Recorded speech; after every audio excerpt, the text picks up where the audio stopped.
So, Donna, in terms of the sentencing process here, what do we expect? Is the sentencing, the number of years up to this jury? Does the judge weigh in? This does vary from state to state and district to district. It does vary, Martha, and obviously the fact that the jury is going to be weighing in on sentencing leads me to believe that they're going to be able to have some type of say, because otherwise the only focus or purpose they would have would be as if this were a death penalty case, which it is not. So given the fact that the jury is around for the sentencing phase leads me to believe that they will have a say. What I do think is really interesting here, and I think that this is the reason the case played out the way it did, the defense attorney knew that this jury was going to be involved in the sentencing phase. The judge was listening to all the testimony here, and I think this is the reason some of these facts came in. The things that we were talking about earlier, how he reacted after the fact, I think some of that is trying to be mitigating. I don't think that the defense truly believed that there was ever a true self-defense claim here, and that this is what they had to try on behalf of the client. But given the facts and circumstances here, I think putting this forth in the way to show this level of remorse, to show that he was upset and crying after the fact, I think that was part of the sentencing phase of this case. I also think the fact that Karmelo Anthony himself did not testify was very interesting, given the defense in this case, and that's not something that we've talked about today. And I think that that's a very, very significant portion of the jury making this decision on murder. I think had he testified, manslaughter may have played into it a little bit more, because he would have been able to say, I felt in fear. I felt like they were coming at me. It was a split decision. And looking back at the video, I don't see what maybe I thought was happening at the time. And I think maybe those things may have played into a less serious conviction here. But the fact that he didn't testify, I don't think the jurors had any other evidence that they could hang their hat on. And we'll see if in the sentencing phase we hear more about that. But I really do think that the defense played into the fact that if he was convicted, these were certain pieces of information they needed to put out in front of this jury. So maybe the sentencing would not be, as significant as it could be. I don't know if we can hear this person who's speaking, or if we know if this is one of the attorneys. If anybody, okay, this is not one of the attorneys. It's someone speaking outside the courthouse. Paul, let's talk a little bit about what Donna touched on here. Karmelo Anthony did not testify in his own defense. Do you think his attorneys now second-guess that decision? Well, in light of the fact that he's guilty of the highest charge, how could you not? Sure. And all I can say is, if the cynical ploy here was to say, leave him off the stand, take the guilty verdict, and let's hope we get some kind of a minor victory at sentencing from this jury, I think it was a mistake.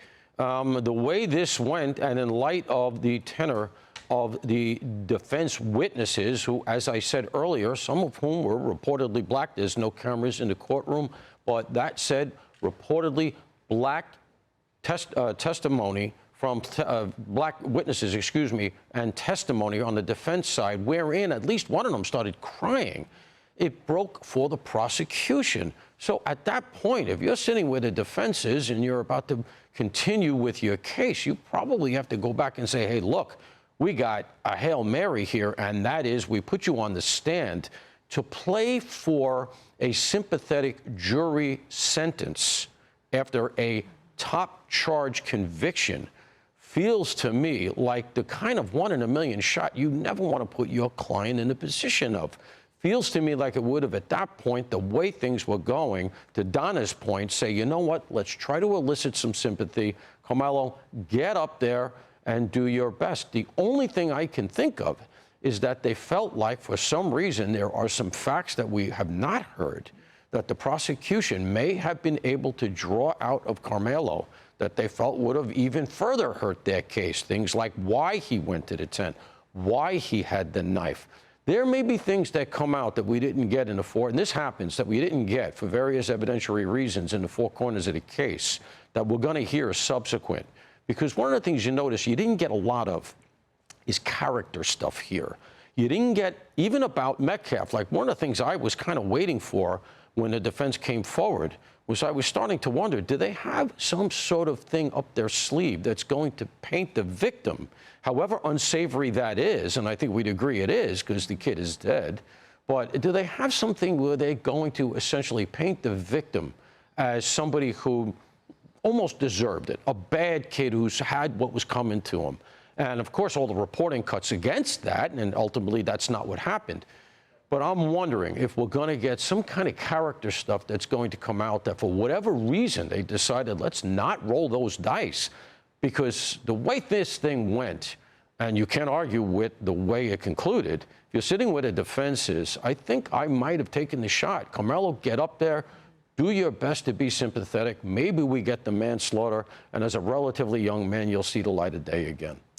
Very interesting. Paul Mauro, thank you very much.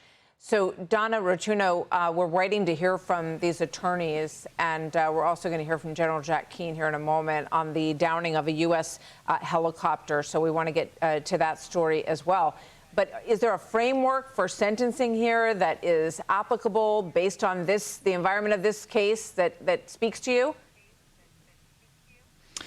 Well, I don't think that he's going to get the maximum. I don't. I think that we are going to hear him be more humanized in front of this jury now for sentencing. I do think that given the fact that manslaughter was on the table and the jury rejected that, I don't think you'll see less than 20 years.